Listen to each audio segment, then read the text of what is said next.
Hello everyone, it's Jeff. Hope my voice lasts throughout this video. Kind of caught a upper respiratory infection over the last weekend and I've been on antibiotics since Monday. And my voice is slowly returning. I lost it for a couple days there. This usually is what happens to me when I get sick in the winter. Of course, the weather changing massively doesn't do anyone any good around here either. We had like a 2-week stretch of days where it didn't hit double-digit highs. And right now outside it's 60. So I don't know how anyone's going to stay healthy in this weather. In any case, this is my Vinyl Tag 2018 video. I've been wanting to put this out for a couple days now, but like I said, I couldn't talk, so I have a lozenge in my mouth. Hopefully that'll keep me going, and I'll try to get through these as quickly as I can, but some questions are going to be quicker than others. Okay, let's dive right in. The first question. The first video you ever saw on the VC. I think I explained this on one of my other videos. I first discovered the VC while searching through YouTube, looking for I think it was cleaning records videos or something like that. And I came across Naz Nomad, as you all know, is David Michael.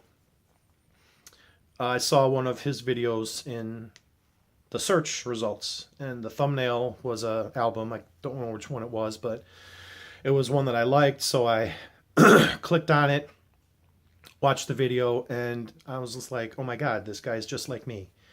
Same musical tastes and everything. So I slowly started following his videos, and from there it branched out to, you know, everybody that I follow now. I think my subscribe list is pretty long, and I'm still discovering new people every week, it seems. I just as a quick shout out, I've been watching Jeff Party's videos a lot. I've been catching up on his stuff. I like a lot of the music and a lot of the records that he shows.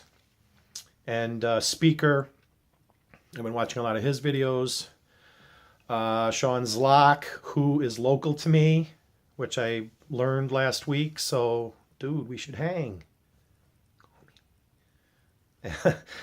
But yeah, David Michaels was my gateway into the VC, and from there it just expanded. The second question: the favorite record that you discovered via a VC video.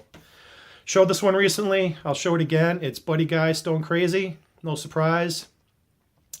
You know, I spend all these Amazon gift cards on new music, and I got all these new records by all these new artists. And I was all set to dive into new stuff. And then I watched Andrew's video from Tales from the Crate do a video about, you know, different blues artists. And he showed this record.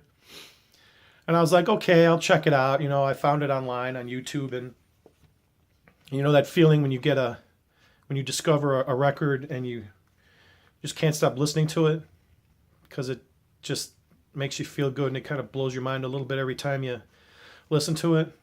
Well, that's what happened with this one.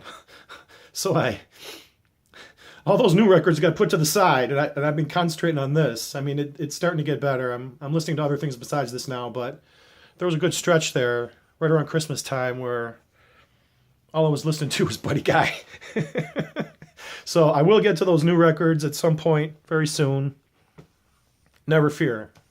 But I just thought it was funny how certain albums, certain songs can just take over your life for a period of time, and everything else gets kind of pushed to the side. Question number 3. What are your other hobbies? For me, primarily I'm a comic book collector. I've been reading comic books since I was 6 years old, and now I'm 48. So collecting comics, reading comics has been literally a lifetime hobby of mine. Much more than records or anything else. Right now I've got about almost 7,500 single comics, single issues, and they're all stored in a storage unit. I had to get a storage unit to put them away in because there was no more room around the house. And if you count, I've got about almost three bookshelves full of hardcover collections, trade paperbacks, other books like that. I'd easily say I have over 10,000 comics. So, yeah, comics is primarily my other hobby. It's slowing down a lot. I've quit buying new comics actually. I'm still waiting on, I think, one more shipment because I do mail order. I get comics by mail order, and I'm going to be out of the new comics game probably for a while. I don't know if forever, but for now I will. And I can get into that with I can spend a whole video talking about that. But besides comics and reading in general, I mean, I've got a million books around here. This whole house is just littered with bookshelves. I love to cook. That's not really a hobby, I guess, because I do every day. I cook dinner almost every day. And in fact, just before I made this video, I pulled a crumb cake out of the oven that I made. Not that I need another crumb cake, you see, but I like to bake. I like to cook. Used to work on cars an awful lot. My dad has a 1966 GTO, and I worked on that car with him for years. You know, we pulled the engine, we stripped the body, stripped the interior, redid everything from front to back. And he still has that car too. Plus, I worked on cars of my own over the years. But anymore, everything is so computerized now that I'm lucky that I know how to change the oil still. But yeah, those are those are most of the other things that I like to do. And you know, when I have time. So I don't have the time to read, and you know, it's a small amount of free time that gets divided up many different ways, and listening to music has been taking up a lot more of that time than anything else recently. Question number 4 in the vinyl tag: why did you start to collect? Primarily it's because of money.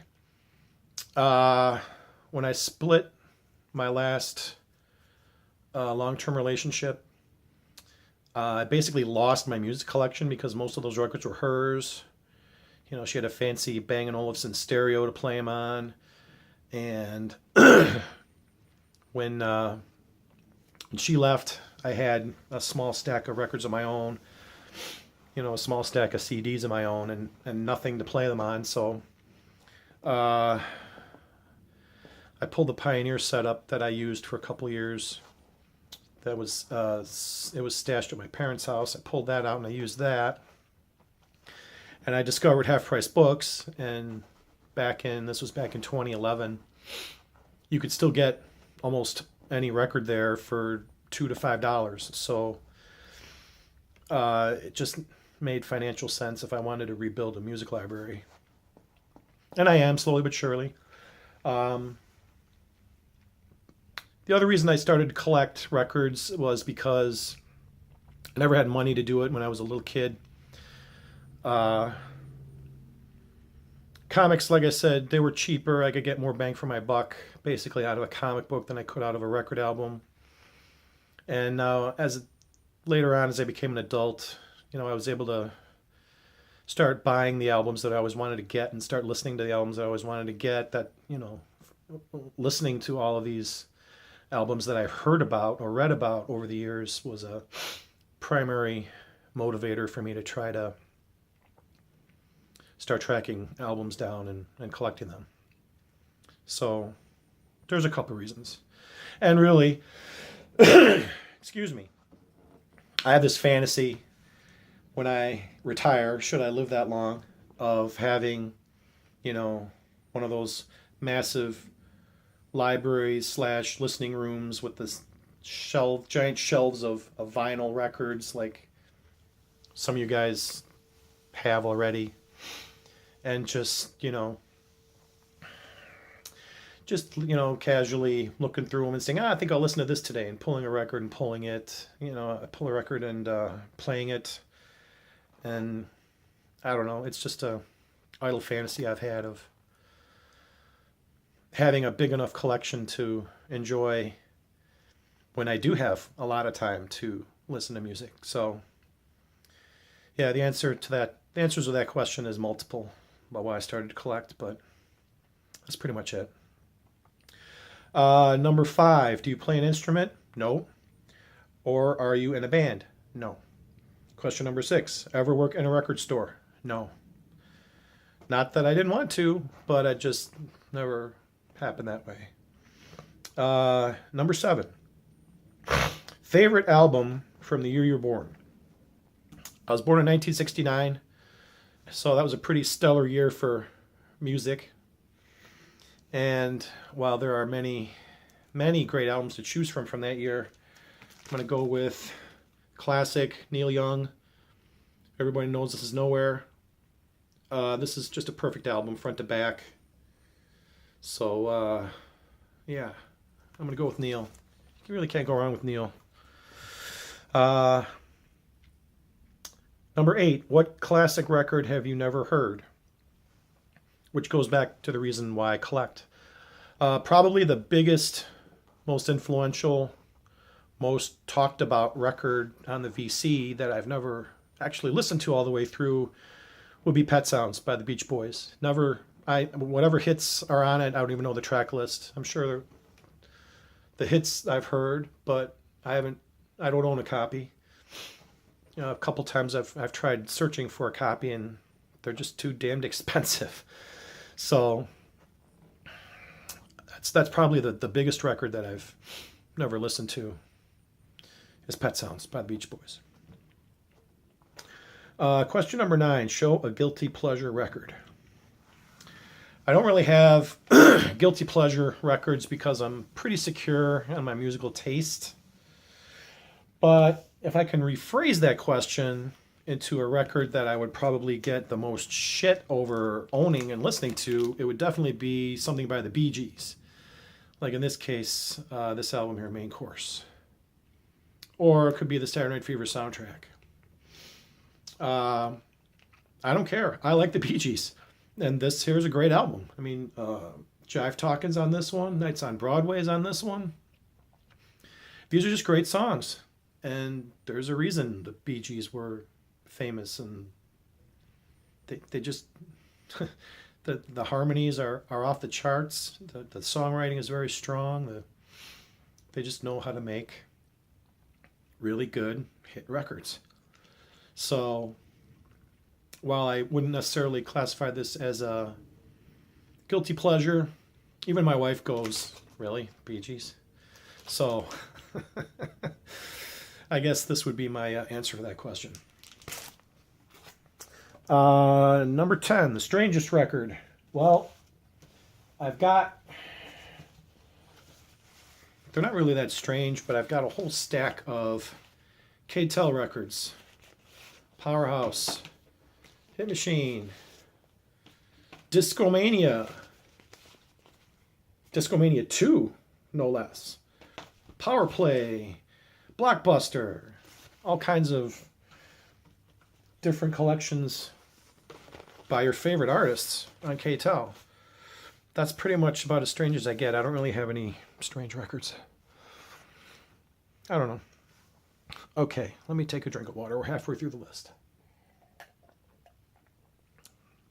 I hope you're sticking with me. I hope my voice is still sounding okay. It's feeling okay. All right, let's continue on. Show a picture disc. Question 11. I don't have any. I used to have a David Bowie picture disc of Diamond Dogs, but I don't know where it is. I can't find it. And that was the only picture disc that I've had, so I don't have a picture disc. Number 12, best posthumous release. For me, it would be Stevie Ray Vaughan, The Sky's Crying. Yeah, this record is easily just as good as all of his others, and he knew how to make that guitar cry. So I'm definitely going with Stevie Ray Vaughan, The Sky's Crying as my best posthumous release. What artists do you compulsively collect? Number 13. For a long time, it was David Bowie.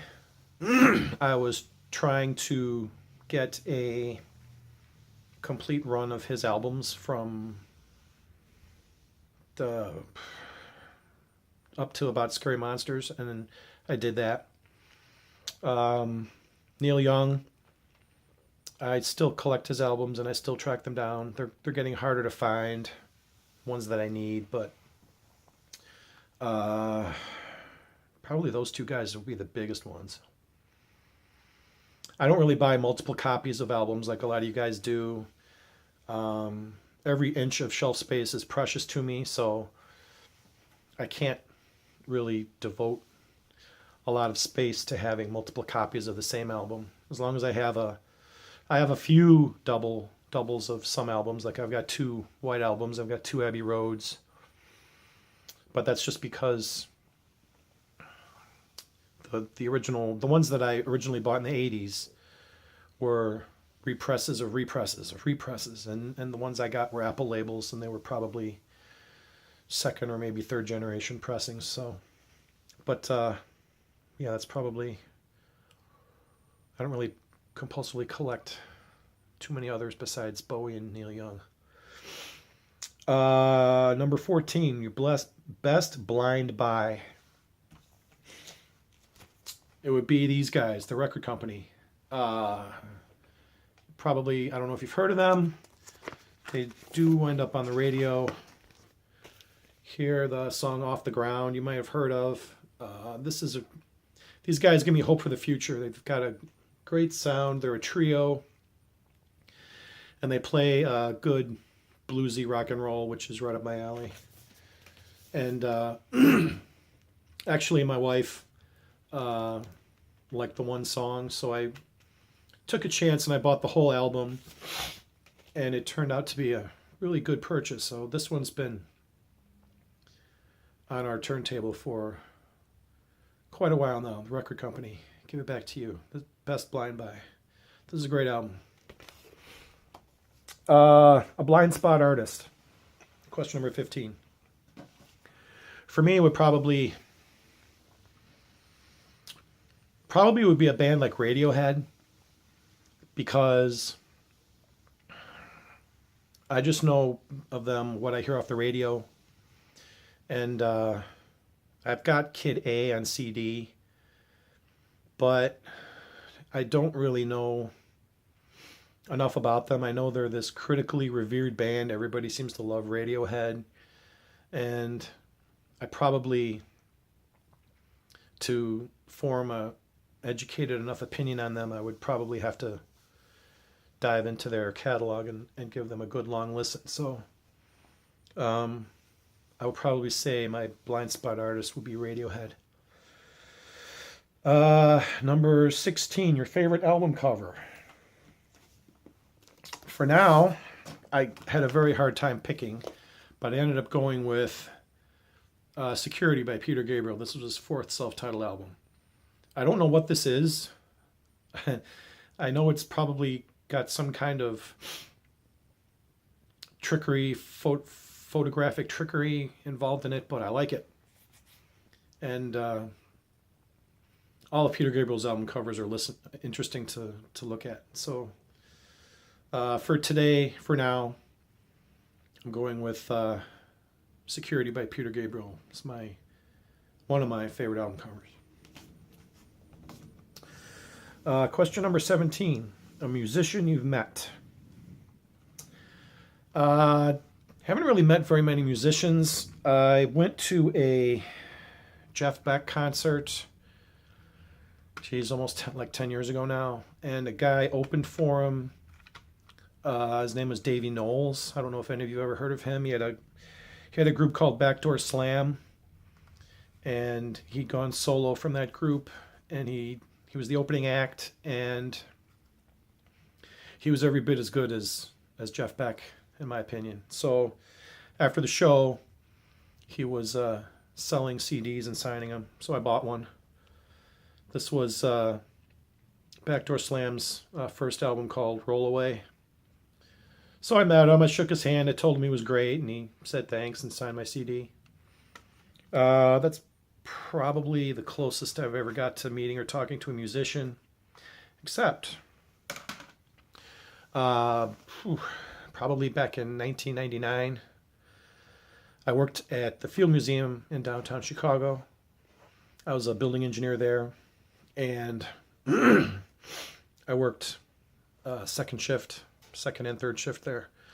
So I was there a lot during off hours, and while walking through the museum one day doing my rounds, I was walking through the mummy section because there's mummies at the Field Museum, and I saw Cher. She was getting a tour of the mummy section of the museum from the president of the museum. So I was at one end of the hall, she was at the other end, and she turned and looked at me, and I waved to her. She waved back, so that's Cher. Hey, I'll take it. That's about all I got as far as, meeting famous people or musicians. I waved to Cher. Show or record with sentimental value, question number 18. I've been showing these off and on as I've been making these videos, but these Johnny Cash albums that my dad had that he gave me, I gotta say, are sentimental favorites. These are original albums. They're all showpieces, and it breaks my heart that I can't really play these because they're so beat up. This was the Fabulous Johnny Cash. This was his third album, but it was his first album for Columbia Records. So, yeah, you can see I did not tape this up. This is very ancient tape. So, and it's a 6i Columbia record, you can see, but it's so scratched up that it's really unplayable. It probably doesn't show in the camera, but trust me, I'm looking at it and there are scratches all over it. But I keep these, for sentimental reasons. And because I like Johnny Cash, and I just like having them. So yeah, the Fabulous Johnny Cash. Boy, I wish this was in better shape though. But yeah, this would be my sentimental value record. Your favorite album? No one seems to know about. Question number 19. I don't really have one. I don't think my musical taste is that esoteric that would be something that nobody's ever heard of. Yeah, this one was a stumper. I really don't have one. Finally, question number 20. Favorite album out of a genre that you don't know well? If I had any classical albums, I would probably say classical, because I don't have any knowledge or anything about classical music, so it would be kind of tough to have a favorite album by that. So I'm going to go with this. I'm not really sure what genre this would be.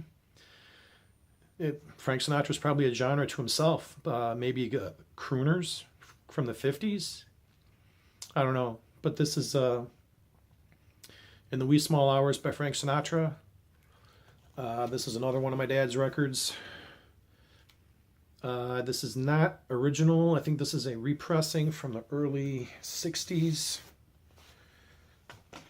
Judging by the label, I kind of did a little research on this label. I think this was from the early 60s. This Rainbow Capital label with the Capital logo on the side. But listening to this album is like slipping into a warm bath. It's just so slow and relaxing, and the music is just has such a warm sound to it. And Frank Sinatra is in fine voice, and it's really, I don't really have any other albums by him, or even by other crooners of that era like Dean Martin or any, I can't even think of any other names. The other reason that I picked this album is that this is the only album that I've ever used wood glue on to clean it where it made a noticeable sonic difference. I don't use wood glue to clean records anymore, but probably 6 months ago, maybe 8 months ago, I was still searching for the best way to clean albums because I wasn't happy with the spin clean, and I couldn't afford a VPI machine. So I tried wood glue, and when I pulled this record, it looked real clean, but when I played it, it had a ton of pops and cracks and clicks on it. So it wasn't scratched, so I figured I would try wood glue. And believe it or not, this was the only record out of maybe 20 or 25 records that I tried wood glue on where the before and after was so noticeably improved that it made it worth all of the time and hassle to do it. So this record sounds really good now, but in general, I wouldn't recommend using wood glue on records. A, it takes too long. B, it's real easy to make a mistake and potentially screw up your records. And C, it's just not efficient in doing large volumes of records, in my opinion. So, yeah. The favorite album out of a genre you don't know well, I'm going with Old Blue Eyes. And there you go. My goodness, we're almost at 28 minutes here. And I made it without coughing my brains out. How about that? All right, guys. If you made it all the way to the end, thank you.